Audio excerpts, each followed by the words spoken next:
জীবনে কখনো হতাশ হবেন না। জীবনে যাই হয়ে যাক না কেন কখনো হতাশ হবেন না। মনে রাখবেন আল্লাহ আপনার রব, আল্লাহ আপনার সাথে আছেন ইনশাআল্লাহ।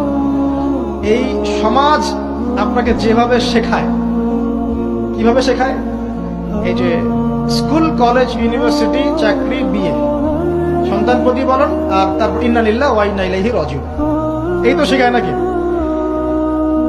সবসময় মনে রাখবেন যে আল্লাহ রাব্বুল আলামিনের পরিকল্পনাই আপনার উপরে সবচেয়ে বেশি অগ্রাধিকার যোগ্য, সমাজের পরিকল্পনা নয়।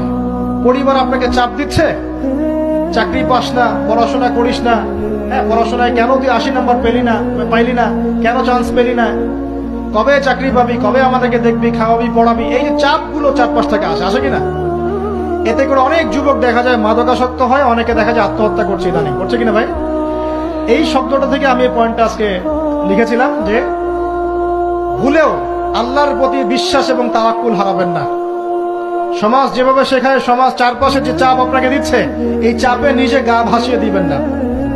আপনি আল্লাহর কাছে দোয়া করবেন, আল্লাহর কাছে পথ চেয়ে নিবেন এবং আল্লাহর প্রতি তাওয়াক্কুল ভরসা করবেন, কখনো আত্মহত্যার পথ বেছে নিবেন।